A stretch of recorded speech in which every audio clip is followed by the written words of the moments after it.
찬양을 하나님께 올려드리시겠습니다. 하나님 아버지, 복된 주일 허락하심에 감사합니다. 이 시간 주님께 우리 입술을 열어 찬양할 수 있어서 감사합니다. 우리 마음을 다하여 주님을 높일 수 있고 주의 말씀을 온전히 들을 수 있어서 감사합니다. 이 시간 먼저 주님을 찬양하오니 주님으로 높임받아 주시옵소서. 예수님 이름으로 기도를 드렸습니다. 아멘.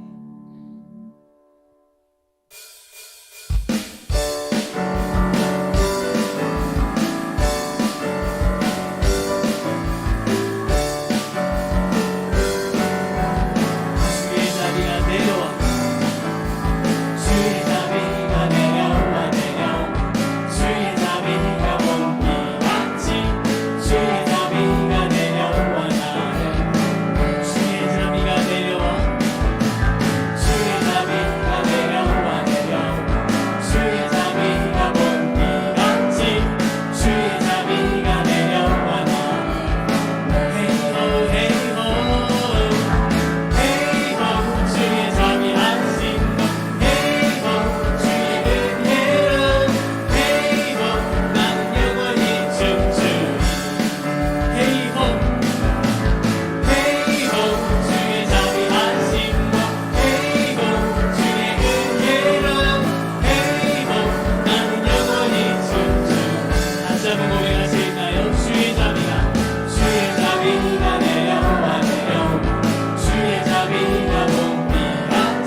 되어주셔서 감사합니다. 나의 치료자 되어주시고 선한 목자 되시고 나를 위해 당신을 버리신 주님 감사합니다라고 이 시간 주여 함께 부르시며 여기까지 인도하신 주님께 감사의 기도를 올려드리십시다. 주여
사랑이 많으신 하나님, 주님의 은혜에 감사드립니다. 거룩하고 복된 성의를 우리에게 허락하여 주시고 살아계신 주님께 예배 드릴 수 있도록 주님의 은총을 감사드립니다.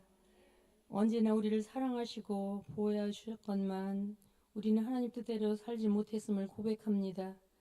기도하지 못했고 주님을 담대히 전하지 못했음을 회개합니다.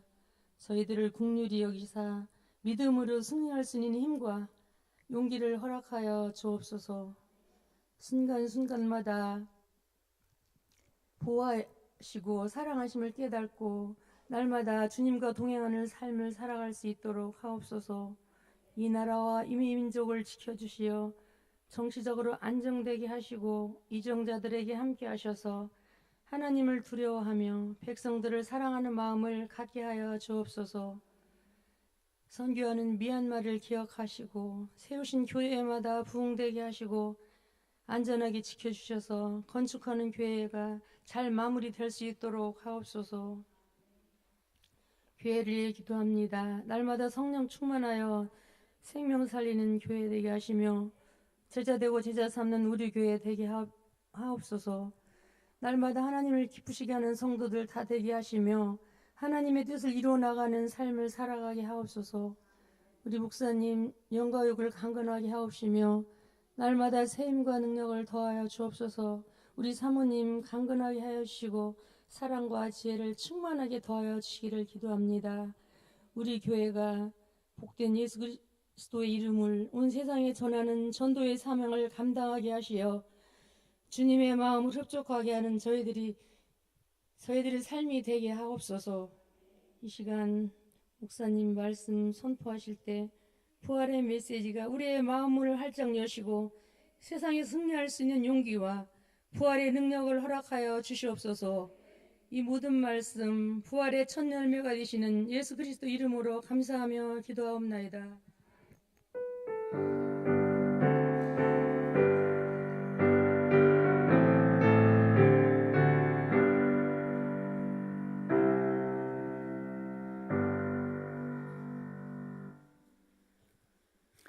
하나님께서 우리에게 주시는 말씀은 고린도전서 15장 1절부터 11절 말씀입니다.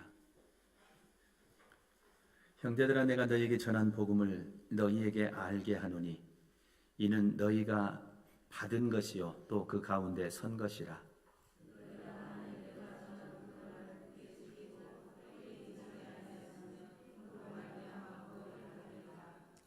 내가 받은 것을 먼저 너희에게 전하였노니 이는 성경대로 그리스도께서 우리 죄를 위하여 죽으시고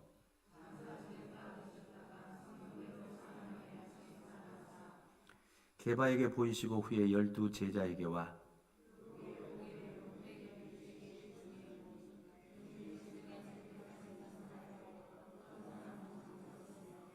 그 후에 야고보에게만 보이셨으며 그 후에 모든 사도에게와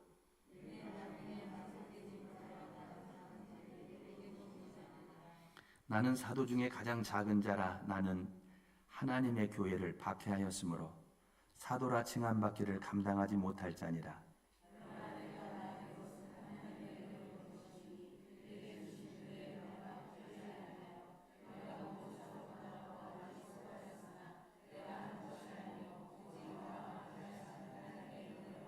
함께 읽겠습니다. 그러므로 나나 그들이나 이같이 전파하며 너희도 이같이 믿었느니라. 아멘. 기도하겠습니다.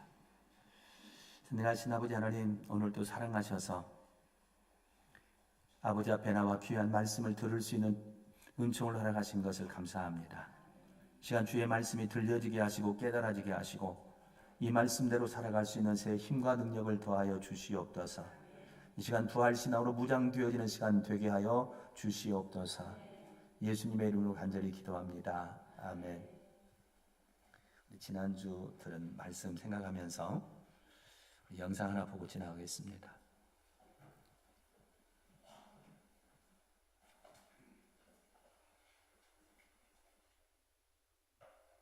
에 대해 알아보겠습니다. 영화나 책에서 종말에 대한 이야기를 많이 접해 보셨을 텐데요. 실제로 많은 사람들이 우리가 종말의 시대에 살고 있다고 믿고 있습니다. 그렇다면 성경은 휴거에 대해 무엇을 말하고 있을까요? 어떤 징조들이 우리가 주의 깊게 봐야 할 것들인지 함께 살펴보겠습니다.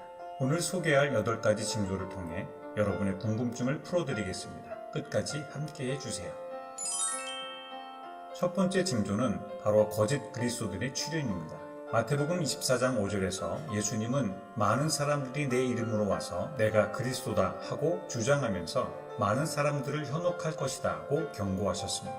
역사를 돌아보면 다수의 인물들이 자신을 그리스도라 주장하며 사람들을 속였습니다. 우리는 이러한 자들을 경계해야 하며 예수님은 오직 한 번 다시 오실 것이라는 사실을 기억해야 합니다. 두 번째 징조는 전쟁과 전쟁의 소문입니다. 마태복음 24장 6절에서 예수님은 너희가 전쟁의 소식과 소문을 듣게 될 것이다. 그러나 결코 놀라지 말라. 이런 일이 반드시 일어나야 하겠지만 아직 끝이 온 것은 아니다고 말씀하셨습니다. 전쟁은 인류 역사 내내 존재해 왔지만 최근 들어 전 세계적인 갈등과 전쟁이 더욱 빈번해지고 있습니다. 이러한 전쟁들이 예수님의 재림을 알리는 신호일 수 있습니다. 세 번째 징조는 민족과 국가 간의 갈등입니다. 마태복음 24장 7절에서 민족과 민족이 서로 대항해 일어나고 나라와 나라가 서로 대항해 일어날 것이다 라는 구절은 외부의 전쟁뿐 아니라 내부적인 갈등 역시 종말의 징조로 언급되고 있습니다. 우리가 세계적인 갈등을 주시할 때 이스라엘과 관련된 갈등에도 주목해야 합니다. 네 번째 징조는 자연재해와 초자연적 재앙입니다. 누가복음 21장 11절에서 곳곳에서 큰 지진과 기근과 전염병이 생길 것이며 라는 말씀을 통해 예수님은 자연재해와 질병들이 증가할 것이라고 예언하셨습니다. 최근 전 세계적으로 발생하는 자연재해와 전염병들을 보면 이들이 성경에서 말하는 산고의 일부일 수 있다는 생각을 할 수 있습니다. 다섯 번째 징조는 사람들의 사랑이 식어가는 것입니다. 마태복음 24장 12절에서 예수님은 불법이 더욱 많아져 많은 사람들의 사랑이 식어갈 것이다 고 말씀하셨습니다. 주변에서 점점 더 많은 사람들이 신앙을 버리고 서로를 배신하며 하나님과의 관계를 끊는 모습을 보게 됩니다. 이러한 현상은 우리가 경계해야 할 중요한 징조 중 하나입니다. 여섯 번째 징조는 기독교인들에 대한 박해의 증가입니다. 마태복음 24장 9절에서 예수님은 그런 후에 사람들이 너희를 핍박하도록 넘겨주고 너희를 죽일 것이며 모든 민족이 나로 인해 너희를 미워할 것이다 고 말씀하셨습니다. 전 세계적으로 많은 기독교인들이 박해를 받고 있습니다. 이는 종말의 징조로 이해될 수 있습니다. 일곱 번째 징조는 전 세계적으로 복음 전파가 급격히 증가하는 것입니다. 마태복음 24장 14절에서 이 하늘나라 복음이 온 세상에 전파돼 모든 민족들에게 증거될 것이다. 그때서야 끝이 올 것이다 하고 말씀하셨습니다. 오늘날 우리는 현대기술과 대중매체 덕분에 복음을 전 세계에 빠르게 전파할 수 있는 시대에 살고 있습니다. 이는 종말의 징조 중 하나로 이해될 수 있습니다. 마지막으로 성경에서 말하는 종말의 중요한 징조는 나팔소리입니다. 요한계시록 4장 1절 2절에서는 이 일 후에 내가 보았습니다. 보십시오. 하늘에 열린 문이 있고 전에 내가 들은 그 음성 곧 나팔 소리같이 나에게 들린 음성이 말했습니다. 이리로 올라오너라 고 기록되어 있습니다. 이 나팔 소리는 휴거와 관련된 중요한 신호로 이해될 수 있으며 데살로니가전서 4장 16절에서도 이에 대해 언급하고 있습니다. 오늘은 성경이 말하는 8가지 휴거의 징조에 대해 살펴보았습니다. 이 징조들은 우리가 종말을 준비하는 데 있어 중요한 역할을 합니다. 예수님께서 언제 오실지는 아무도 모르지만 우리는 그분의 말씀을 기억하며 신앙 안에서 깨어 있어야 합니다. 오늘 소개한 징조들이 여러분의 신앙생활에 도움이 되기를 바랍니다. 다음 영상에서 또 만나 뵙겠습니다. 여러분, 영상을 보면서 어떤 생각이 드십니까? 예수님이 말씀하셨던 마지막 때 징조들이 지금 그대로 드러나고 있는 시대입니다. 어제도 또 다른 영상을 하나를 봤어요. 그 휴거되는 그 장면이 쭉 보여주는 그런 영상이었는데, 여러분 한번 생각을 가만히 해보세요. 사람은 누구나 다 이 땅에 태어났다라고 하는 것은 지금 죽음을 향해서 가고 있습니다. 그 죽음의 마지막 종착점은 영원한 천국 아니면 지옥입니다. 여기에 대해서 부정할 사람은 아무도 없습니다. 죽는 것으로 모든 사람들은 다 끝난다라고 생각하며 인생을 살아갑니다. 근데 막상 죽어보니까 영원한 천국과 지옥이 있다. 그때 가서는 우리가 선택할 수가 없어요. 이 땅에서 여러분 마음대로 살 수 있습니다. 신앙생활 하고 싶으면 하고 말고 싶으면 말고. 그러나 우리가 분명히 기억해야 될 것은 주님은 올라가심을 본 그대로 다시 오신다라고 말합니다. 천사의 나팔 소리와 함께 예수님은 심판주로 등장하게 될 것입니다. 근데 여기에 지금 여러분이 유튜브를 보게 되면 내노라 하는 많은 목사님들 가운데 성경하고 맞지 않는 그런 이야기를 하는 분들이 되게 많습니다. 다시 말하면 지금 우리가 제일 걱정하는 부분이 뭐냐면 마지막 때가 되게 되면 큰 대환란이 온다. 그 환란이 오기 전에 휴거가 된다.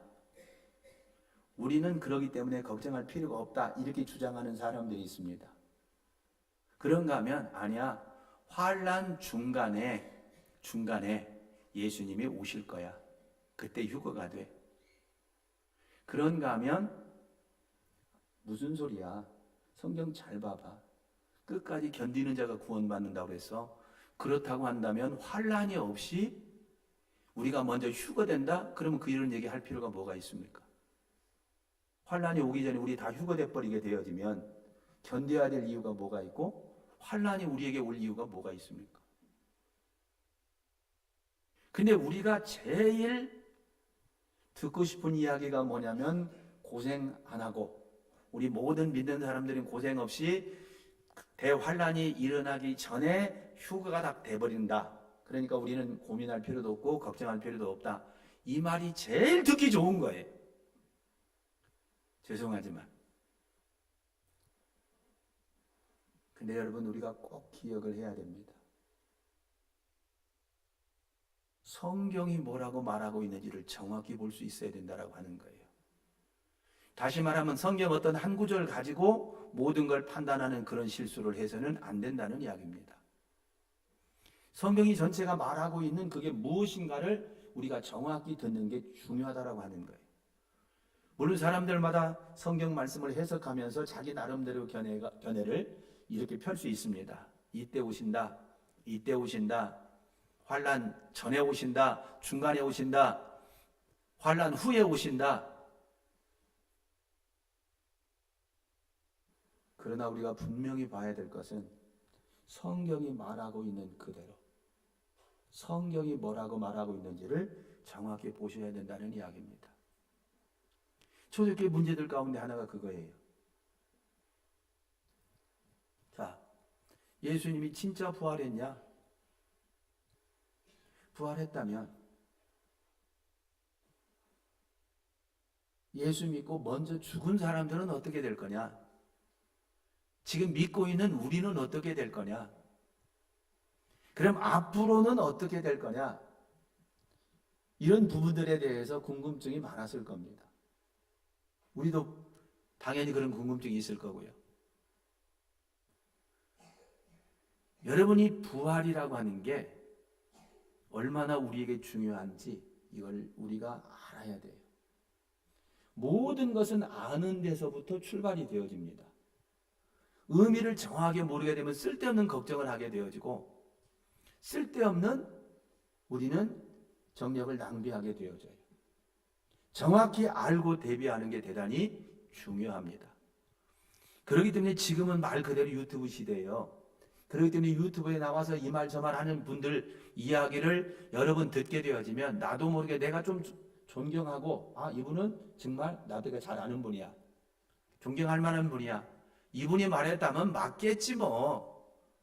우리 목사님이 말한다고 그분보다 유명하지도 않는데 뭐 그분 말이 더 맞겠지 뭐 이렇게 나갈 수도 있습니다.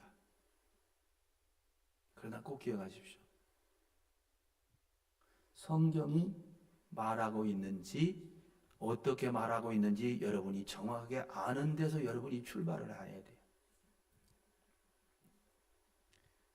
어떤 목사님이 이런 예화를 들었더라고요. 세계에서 가장 어려운 일 두 가지가 있대요. 뭘 것 같습니까? 첫째는 자기의 생각을 남의 머리에 넣어주는 것이 그렇게 어려운 일이랍니다. 이게 얼마나 어려운지 어떤 사람은 죽는 것보다 더 어렵다는 말을 해요. 이 생각 바꾸는 게. 또 하나의 어려운 게 있는데 남의 돈을 내 주머니로 옮겨 넣는 겁니다. 이 두 가지가 제일 어렵다는 거예요. 그런데 이걸 해내는 사람들이 있습니다. 첫 번째 자기 생각을 남의 머리에 넣어주는 이걸 해내는 사람을 선생님이라고 부릅니다.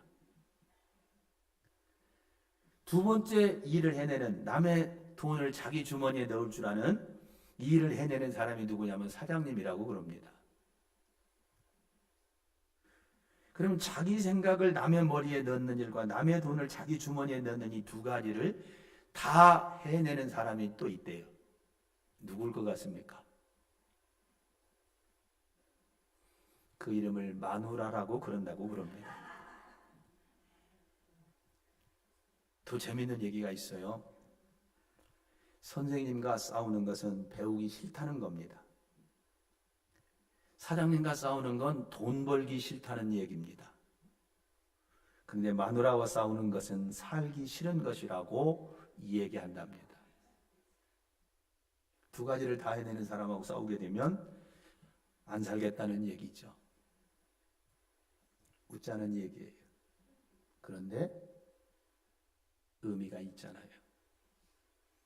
사람들은 신기하게도 내가 지금까지 살아오면서 경험하고 배웠던 것에 갇혀있는 분들이 되게 많습니다. 제가 요즘에는 그 말을 잊어버렸어요. 근데 설교를 준비하다 보니까 그 생각이 나더라고요. 사람들은 천하 없어도 내가 살았던 시간들, 내가 살았던 공간들, 내가 지금까지 배웠던 지식, 여기에 갇혀있는 사람들이 너무 많다라고 하는 거예요. 아마 초대교회 당시에도 그랬을 거라고 생각을 해요. 사람은 죽으면 끝나는데 무슨 얼어 죽을 사람이 죽었던 사람이 다시 살아나냐. 말이 되는 소리를 해야지. 이렇게 생각하는 사람들이 틀림없이 있었을 거라는 얘기예요.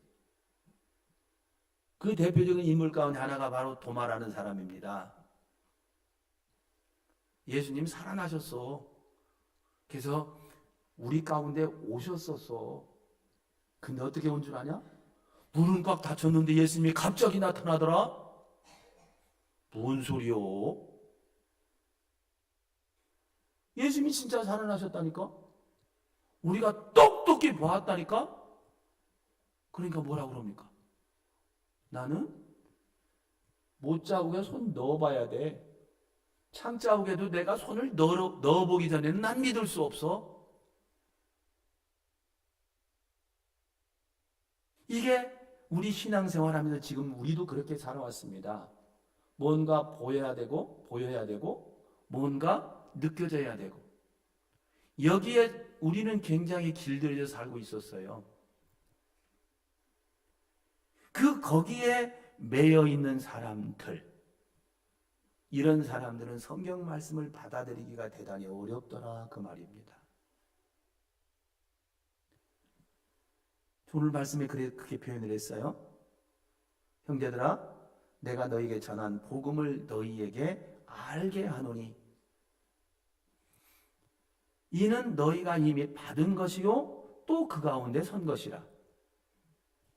지금 복음을 이미 전해줬고 너희들은 받았고 그 가운데 서서 살고 있는데, 그 복음을 너희에게 알게 해주겠다는 거예요. 이미 받은 거를. 여러분, 우리가 다른 건 좀 내려놓더라도 이 복음에 대해서는 정확하게 이해하는 게 대단히 중요합니다. 여러분, 진짜 복음이 뭘까요? 오늘 말씀이 그걸 가르쳐주고 있는 거예요. 내가 전한 그 말을 굳게 지키고 헛되이 믿지 않으면 그걸로 말미암아 구원을 받으리라. 내가 받은 것을 먼저 너희에게 전하였노니 이는 성경대로 그리스도께서 우리 죄를 위하여 죽으시고 장사 지난 바 되었다가 성경대로 사흘 만에 다시 살아나신,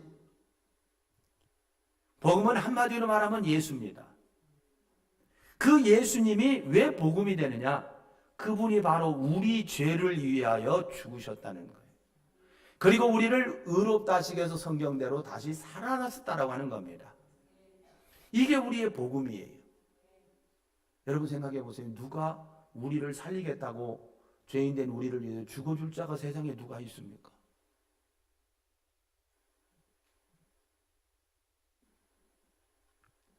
여러분이 부모님들이 만약에 공부하라고 자식들을 볶는 만큼 신앙생활을 이렇게 해야 된다라고 볶았다고 한다면 자녀들은 절대로 잘못된 길로 가지 않을 것입니다.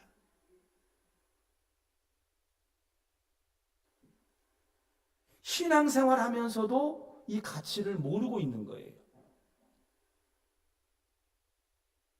이왕에 말 나왔으니까 곁길로 조금 한번 세보자고요. 여러분 자녀들이 공부 잘하는 아이가 됐으면 좋겠습니까? 부자 되는 아이가 됐으면 좋겠습니까? 뭐 이런 질문 안 받아보셨나 봐요. 공부, 여러분 한번 참 생각해 보시라니까요. 공부 왜 시킵니까? 앞으로 잘 살으라고, 더 쉽게 표현하면 부자 되라고, 부자 돼서 엄마 아빠처럼 덜 고생하며 살아라고. 맞습니까?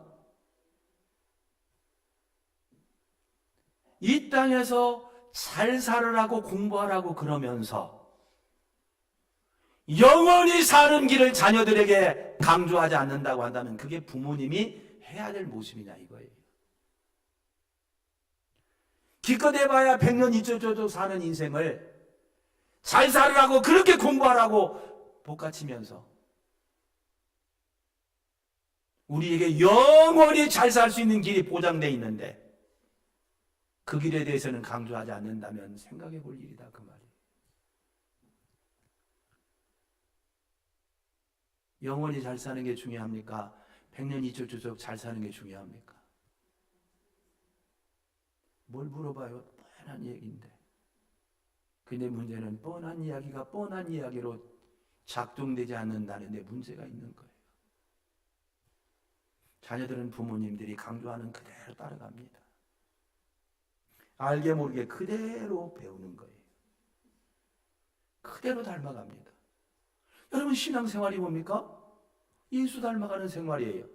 날 위해 죽으시고 부활하신 그 예수님을 닮아가는 생활이 신앙생활입니다. 그분이 뭘 강조하셨고 뭘 우리에게 바라시는지 그것 따라가는 생활이 신앙생활이다 그 말입니다. 지금 가르치는 거예요. 내가 복음을 너희에게 알게 하노니 이는 너희가 받은 거야 이미. 그 내용이 뭐냐? 성경대로 그리스도께서 우리를 죄를 위하여 죽으시고 우리를 위해 성경대로 다시 살아나신, 우리를 어렵다 해서 부활하신, 이게 복음이라는 거예요. 얼마나 많은 사람들이 복음을 전해야지 복음을 전해야지. 여러분, 복음을 우리가 왜 전해야 됩니까? 그래서 기본으로 돌아가야 되는 거예요. 예수 외에 구원자가 없어요. 우리 죄를 위해 죽으시고 부활하신 그 예수를 전해줘야, 그 예수를 믿어야 구원을 받을 수 있다는 이야기입니다. 지난 심학기도 때 말씀을 드렸어요. 이걸 좀 더 구체적으로 얘기하게 되면 주님께서 우리를 위해서 해 주신 일, 이게 바로 우리 죄를 위해 죽으시고 부활하신 일이에요. 지금도 하고 있는 일이 있어요. 성령의 역사를 통해, 성령을 통해 이 구원의 역사를 우리한테 적용시켜 있는 역사를 지금 하고 계시는 거예요. 지금 우리가 부활절을 맞이하면서 왜 영상을, 휴거에 대한 그 영상에 대해서, 마지막 징조에 대해서 영상을 보여줬냐면, 우리가 지금 기다리고 있는 예수는 다시 오실 예수입니다. 그 다시 오실 예수님이 직접 말씀한 마지막 때의 징조를 지금 아까 8가지로 설명을 해드린 거예요. 지금 세계적으로 이런 일이 벌어지고 있습니까? 없습니까? 이런 징조가 벌어지고 있다고 한다면 지금 우리가 해야 될 일이 뭡니까? 주님 맞이할 준비해야 된다는 얘기잖아요. 생각해 보세요.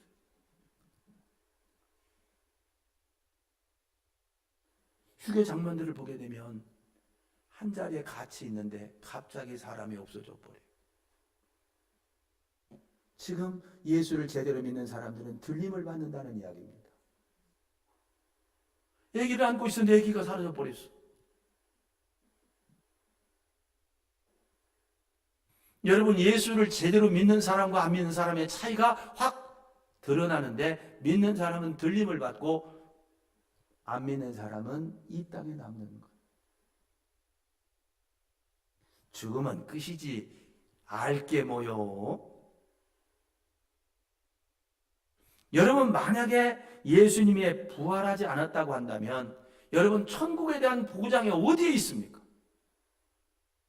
죽었다가 살아난 자가 없다고 한다면 여러분, 우리가 죽어도 다시 산다라고 하는 그 말을 무엇으로 입증할 수 있냐 이 말이에요. 그래서 예수님을 부활의 첫 열매다, 맏아들이다, 이런 표현을 쓰게 됩니다. 오늘 말씀에 말하고 있는 거예요.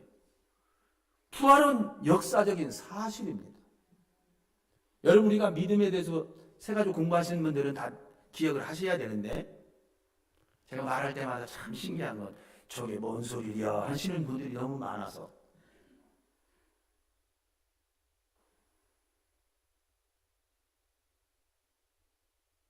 여러분, 우리가 신앙생활 하면서 지금 저는 갈수록 그걸 많이 느껴요. 거창한 이야기가 아니라 기본입니다. 이 기본을 모르게 되었으면 계속 흔들릴 수밖에 없어요. 여러분, 교회 오래 다니다고, 신앙생활 오래 했다고 여러분 하나님 앞에 인정받는 게 아닙니다. 성경대로 우리가 제대로 믿어야 돼요. 그래서 믿으려면 반드시 역사적인 사실이어야 된다. 인격적인 교제가 가능해야 된다. 또 하나 뭐 있습니까? 그거 보라니까 저기 뭔 소리 가고 있다니까. 완전한 분이어야 돼요. 여러분, 이 땅에 사는 모든 사람들은 완전할 수가 없습니다. 하나님의 아들 되신 예수님만이 완전하신 분이에요. 그래서 예수 외에는 구원자가 없다는 거예요. 이걸 뭐로 죄송합니다.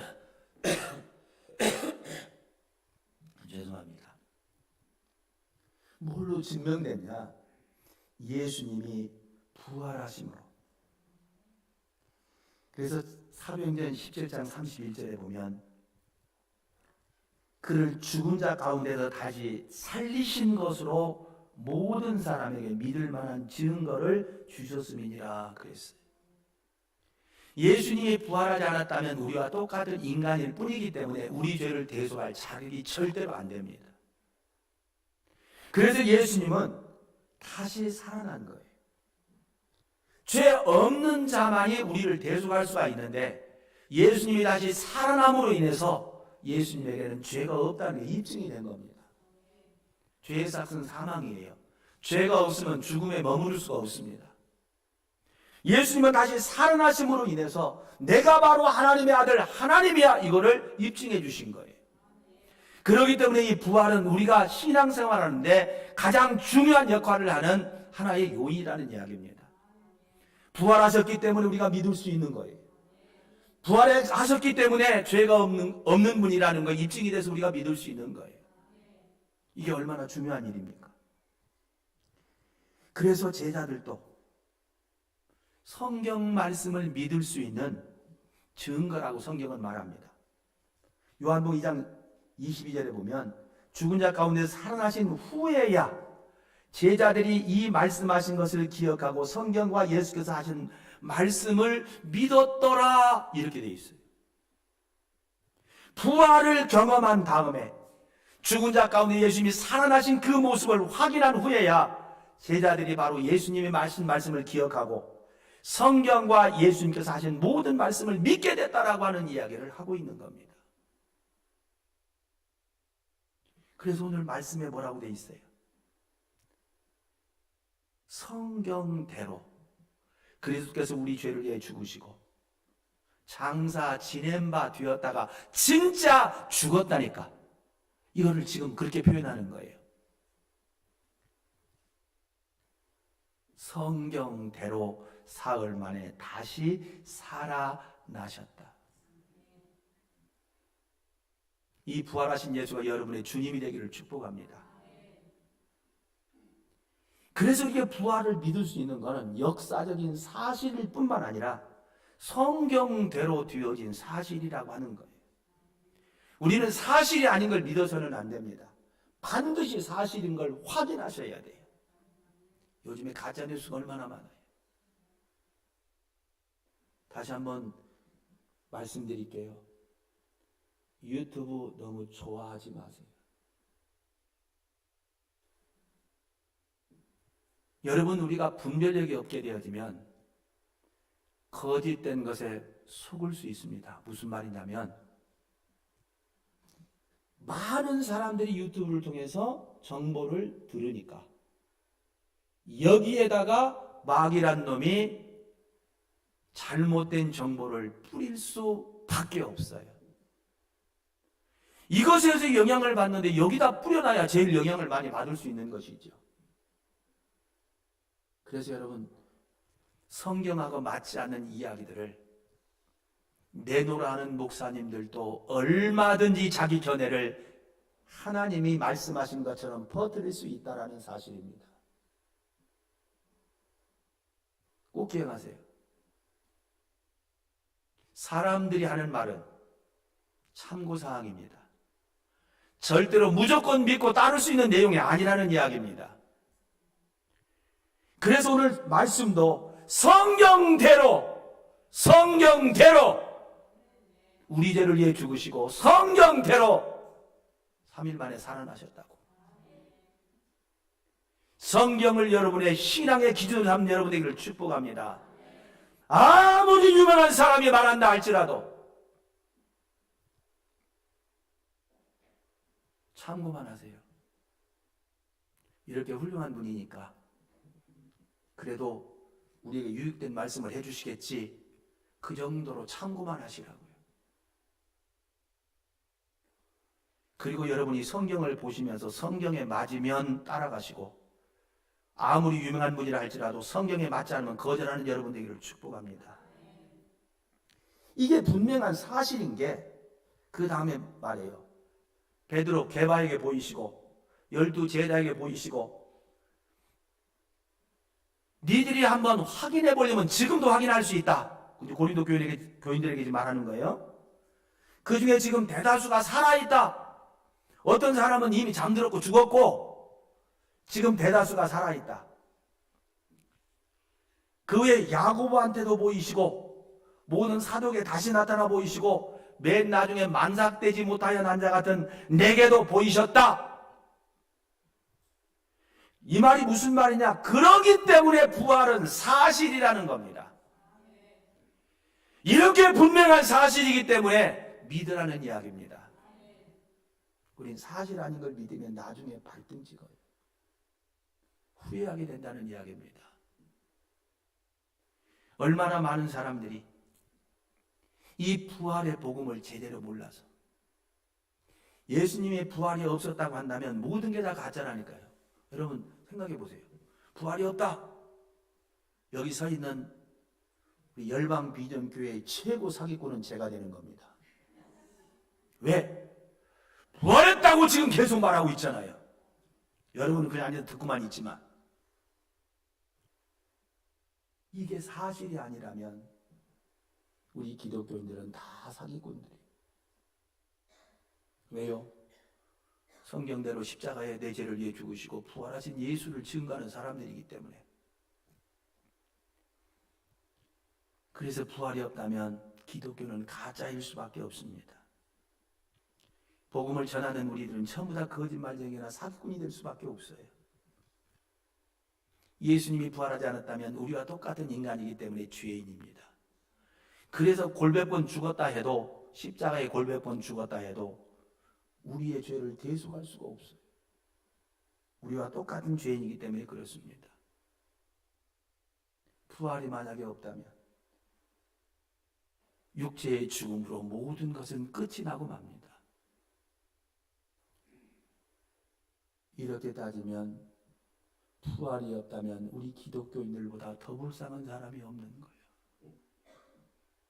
가짜를 믿고 평생 동안 그거를 전하며 사는 이런 사람들이 되는데 얼마나 불쌍한 자들입니까? 그런데 부활은 사실이고, 그렇기 때문에 성도들은 세상에서 가장 행복한 사람이 될 수 있는 겁니다. 이거를 정확히 우리가 깨달아야 된다고 하는 거예요. 이걸 못 깨닫게 되어지면 신앙 자체가 이 세상의 모든 것으로 끝나버린다고 한다면 지금 다 끝나려고 하는 게 어떻습니까? 나이가 들으면 이빨은 다 빠지고 얼굴은 쭈글쭈글해지고 허리는 다 구부러지고 눈은 흐려서 잘 보이지도 않고 귀는 잘 들리지도 않고 이러다가 병들어 죽는다는데 인생에 무슨 소망이 있습니까? 그런데 오늘 성경은 분명히 말합니다. 성경대로 죽었다가 성경대로 살아나셨다고. 이분이 바로 내 주님이시라고. 주님이 가신 그 천국 우리를 데리러 오신다고. 우리 내 생전에 오지 않으시면 내가 그분 앞에 가게 됩니다. 틀림없이 그 자리에서 그럴 겁니다. 내가 이 땅에 사는 동안 제일 잘한 일이 있다고 한다면 내가 이 땅에 사는 동안 예수를 믿게 된 거라고. 반드시 그 얘기를 하게 될 거예요. 왜요? 천국은 있기 때문입니다. 500의 형제가 동시에 보는 데서 올라가셨어요. 그리고 성경은 말합니다. 올라가심을 본 그대로 오신다고. 이렇게 분명한 사실을 사람들이 자기 생각에 가려서, 지금까지 들어왔던 자기 지식에 가려서 어떻게 죽은 자가 살아날 수가 있어? 하나님의 아들이라면서, 전지전능한 하나님의 아들이라면서 왜 죽어? 말이 되는 소리를 해야지.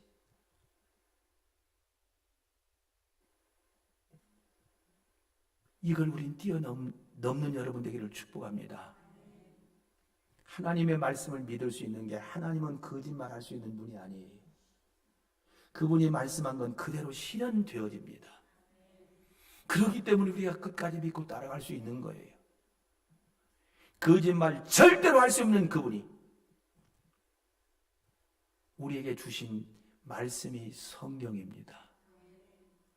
죽으심도 부활하심도 성경대로라고 정확하게 말해주고 있습니다. 그래서 사울이 바울 된 거예요. 죽은 자가 어떻게 살아나? 말이 되는 소리를 해야지. 근데 그 부활한 예수가 직접 나타났잖아요. 사울아, 네가 왜 나를 박해하느냐? 가시채를 뒷발질하기에 네 고생이다. 혹시 옛날에 그 마차에 뒷발질 잘하는 말이나 소요, 뒷발질 못하게 가시를 묶어가지고 마차 그 앞에다, 그리고 그 앞에다가 소나 말을 멍에를 매게 만드는 거죠. 자기 마음에 안 든다고 뒷발질 했다가는 가시만 찔리는 겁니다. 하나님의 하시는 역사를 우리가 인정하든 안 하든 하나님은 진행하고 계십니다. 이거를 인정하고 믿는 사람들이 우리 기독교인들이에요. 그럼 기독교는 이 부활을 경험한 사람들, 이걸 믿는 사람들이 해야 될 일이 뭐냐? 11절에 보면 그러므로 나나 그들이나 이같이 전파했다 그랬습니다. 여러분, 이 복음을 우리 믿는 사람이 전해주지 않으면 믿지 않는 사람들은 알 방법이 없는 거예요. 이게 부활을, 신앙을 가진 사람들이 해야 될 일입니다. 전해야 돼. 근데 전하는데 어떤 자세를 가져야 되냐? 이걸 오늘 사도 바울이 잘 가르쳐 줍니다. 첫째 모습을 보면 사도 중에 가장 작은 자라 아주 겸손한 모습을 볼 수 있습니다. 나는 교회를 밖에 있던 사람이기 때문에 사도라 칭함을 받기에도 감당하지 못할 자다. 그러나 나의 나된 것이 뭐냐? 사도가 됐다는 이야기입니다. 그리고 복음을 전하는 자가 됐다는 이야기입니다. 그런데 이 모든 것이 내가 한 게 아니고 하나님의 은혜가 했다라고 이렇게 고백하는 모습을 봅니다. 이게 주의 일을 감당해야 되는 사람들의 모습이 그래요. 고린도 15장 맨 마지막 58절에 보면 그러므로 내 사랑하는 형제들아 견실하며 흔들리지 말고 항상 주의 일에 더욱 힘쓰는 자들이 되라. 이는 너희 수고가 주 안에서 헛되지 않을 줄 알미라. 요즘 그런 분들이 있을지 모르겠어요. 교회도 시키는 대로 다 할 거 없어. 그러다 허리 부러진다. 바보나 그렇게 하는 거야.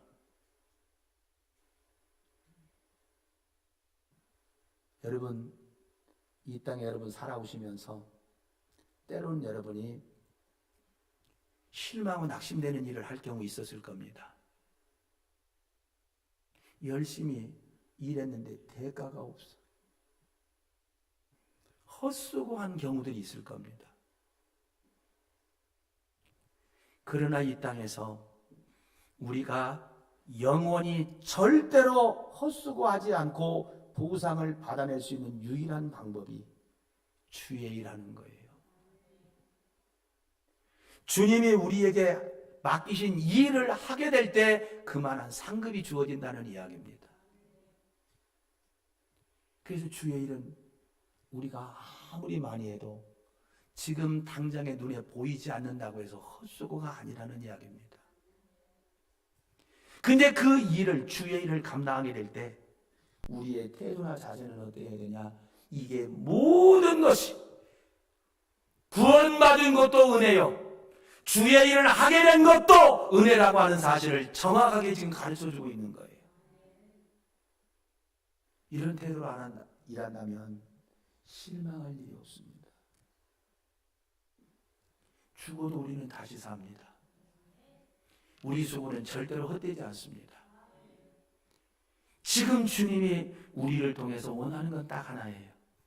구원의 이 복음, 지금 사도 바울이 고린도 교회에게 지금 내가 너희에게 이 복음을 너희에게 알게 하노니 말씀했던 것처럼 우리를 통해서 이 십자가의 복음이 성경대로 우리 죄를 위해 죽으시고 부활하신 이 예수를 전하는 것을 원하고 계신다는 이야기입니다. 이 복음을 전하되 이건 전적으로 이게 하나님의 은혜다. 구원받은 것도 이 복음을 전하게 된 것도 천적인 하나님의 은혜라는 사실을 깨달으시고 이렇게 살아감으로 하늘의 상급을 쌓아가는 저와 여러분 되시기를 축복합니다. 이 시간 우리 함께 합심히 기도하겠습니다.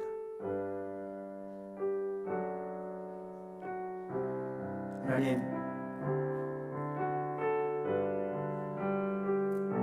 우리를 사랑하셔서 구원해 주신 것 감사합니다.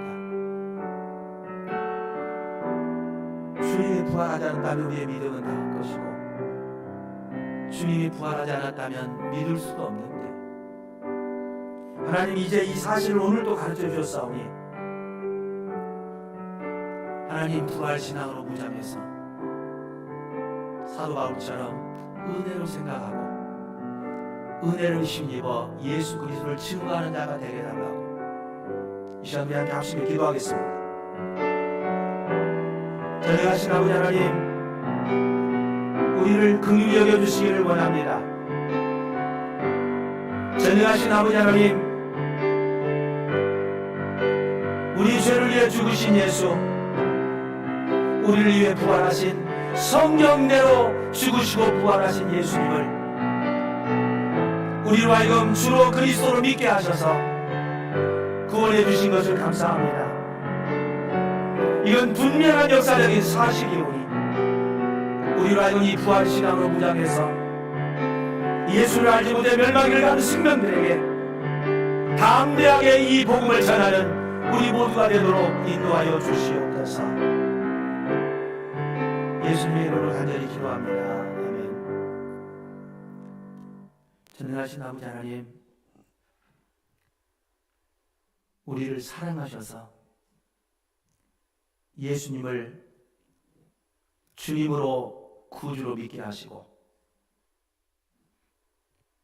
우리 죄를 위해 죽으시고 부활하신 그 예수, 이 복음을 다 믿지 않는 생명들에게 전하도록 우리를 부르셨사오니 남은 생애 동안 최선을 다하여 주의를 감당할 수 있도록 이 복음을 전하는 삶을 살아갈 수 있도록 인도하여 주시옵소서. 예수님의 이름으로 간절히 기도합니다. 아멘.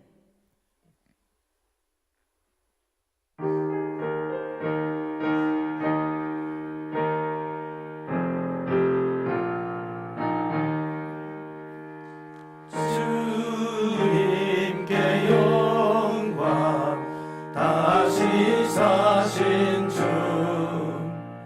사망 권세 모두 이기시었네.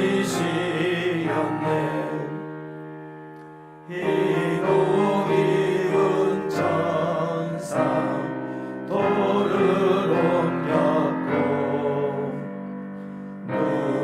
누우셨던 곳은 비어 있었네. 주님께 영광 다시 사신 주 사망 권세 모두 이기시었네. 부활의 주님 나타나시사 두려움과 의심 물리치셨네. 주의 교회 기뻐 찬송하여라. 다시 사신 주님 죽음 이겼네. 주님께 영광 다시 사신 주 사망 권세 모두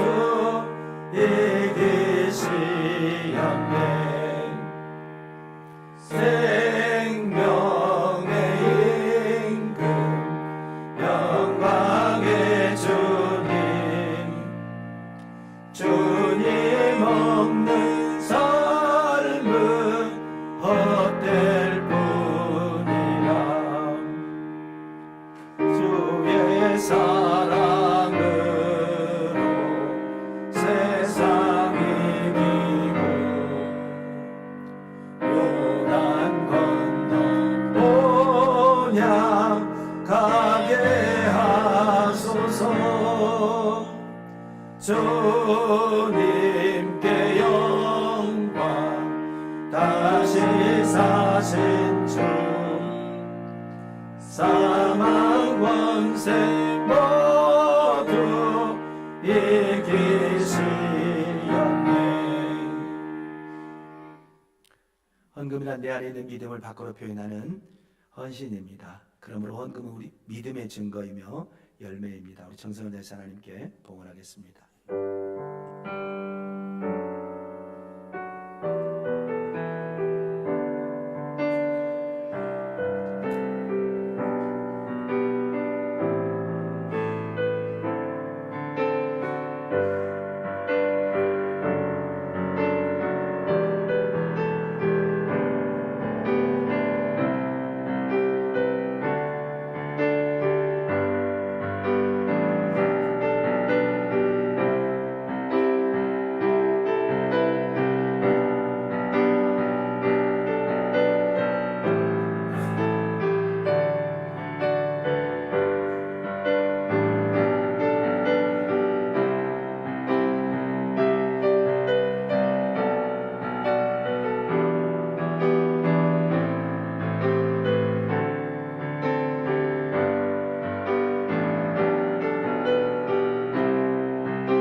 전능하신 아버지 하나님,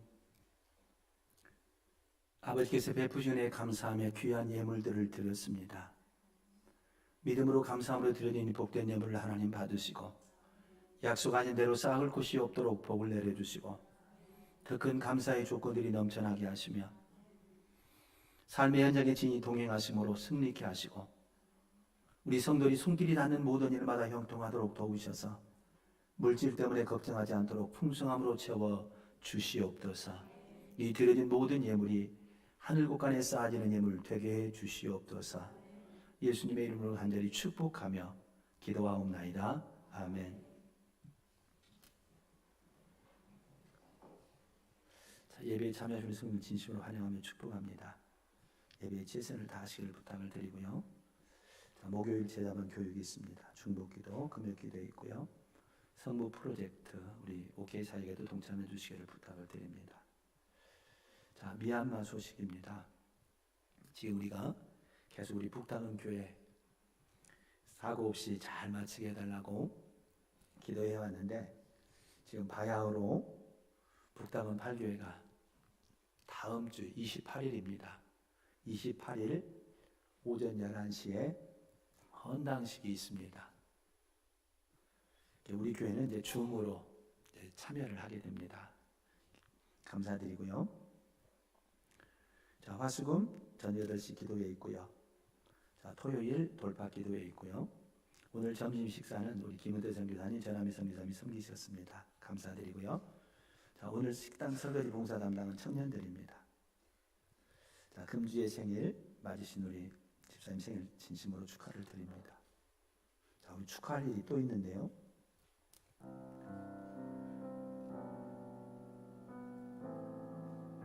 아이 데리고 나와요. 같이 나와요. 우리 신혜 집사가 바야흐로 엄마가 돼서 왔습니다. 자, 또 한 가지 우리 축하할 소식은 우리 찬양 인도하는 우리 노아가 드디어 아빠가 됐습니다. 네, 미주가 엄마가 되고요.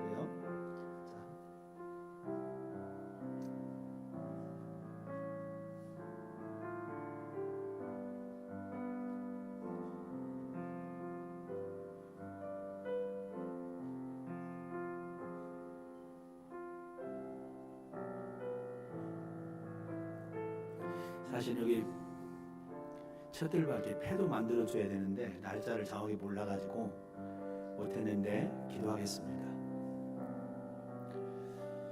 전능하신 아버지 하나님, 하나님 극진히 사랑하셔서 믿음의 가정에 태어나게 하시고 오늘 처음으로 아버지 앞에 나와 아버지 앞에 드립니다. 전능하신 아버지 하나님, 우리 아이를 특별히 사랑해 주시고 주님 일생 동안 건강을 책임져 주시옵소서. 강건케 하시고 솔로몬이 주셨던 탁월한 지혜를 주셔서 언제나 머리가 되게 하시고 꼬리가 되지 않도록 지켜주시며, 전능하신 아버지 하나님, 부모님의 믿음을 본받아서 믿음 안에서 잘 자라게 하시고 하나님의 영광을 크게 드러내는 귀한 딸이 되도록 하나님 역사해 주실 줄로 믿습니다. 전능하신 아버지 하나님, 우리 아이 엄마 아빠에게 건강과 지혜와 물질과 모든 필요를 공급해 주셔서 우리 아이를 양육하는 일에 조금도 부족함이 없도록 풍성함으로 채워주셔서 영광을 받으시고 귀한 가정에 큰 복이 되게 하시고 큰 기쁨이 되도록 역사해 주시옵소서. 모든 필요를 공급하시되 물질과 건강과 필요한 모든 복을 허락하시되 만남의 복을 허락하셔서 때에 따라 좋은 친구를 만나게 하시고 스승을 만나게 하시고 좋은 사람들을 많이 만나 복된 삶을 누리는 귀한 딸이 되도록 역사해 주시옵소서. 그렇게 역사하시는 하나님을 찬양하오며 예수님의 이름으로 간절히 기도합니다. 아멘.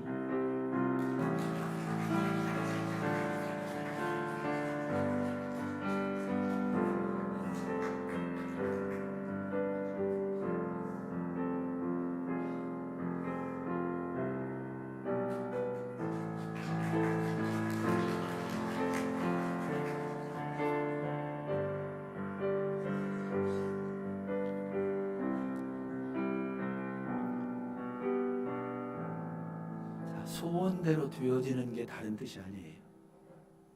자, 우리 시내를 가만히 보면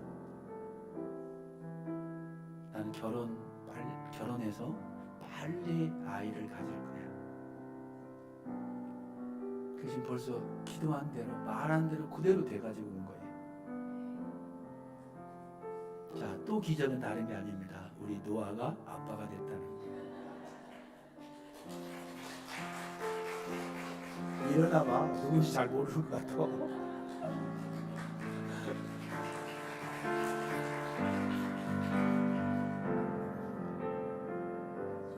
노아도 그랬거든요. 아이를 빨리 가져야 되겠다고 굉장히 그랬는데 우리 노아 간증 언제 한번 들으면 좋을 거예요. 살아있는 게 기적인 사람이거든요.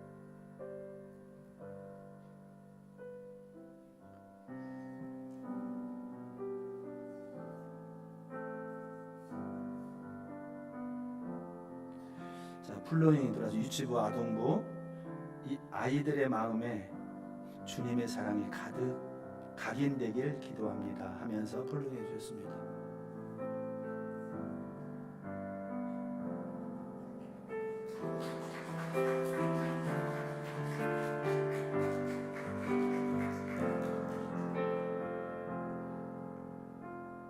우리 한 번 더 기도하겠습니다. 교회의 본질을 잃지 않도록 생명 살리는 복된 교회로 계속 나갈 수 있도록 위해서 함께 기도하겠습니다. 전능하신 아버지 하나님, 교회를 세우시고 교회를 세우신 목적대로 생명을 살리기 위해 교회를 세우시고 우리를 부르셨사오니 이 본질을 잊지 않도록 도와주시고 우리 죄를 위해 죽으시고 성경대로 부활하신 예수 그리스도를 증거하는 삶을 통해 많은 생명들을 구원하는 우리 교회가 되도록 역사해 주시옵소서. 예수님의 이름으로 간절히 기도합니다. 아멘. 자리에서 일어나시죠.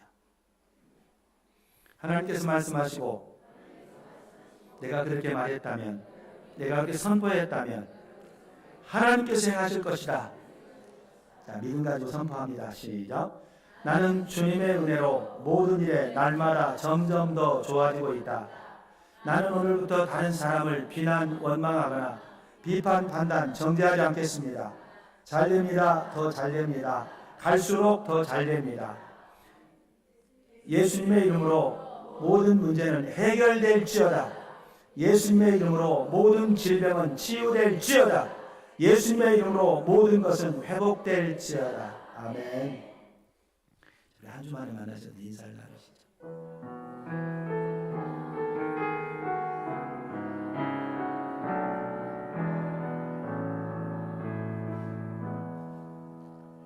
사명선 선포합니다. 시작. 우리 교회는 잃어버린 사람들을 전도하고 구원받도록 도와주며 다른 사람들의 필요를 위한 사역자가 되어 열망을 품고 하나님의 비전을 실현하는 공동체가 된다. 아멘.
오늘은 치유기도 하지 않고 지나가겠습니다. 오늘도 예배를 받으신 하나님께 진심으로 감사를 드립니다. 복음을 바로 알고 전하기로 다짐한 우리 성도들이 세상에 나아갑니다.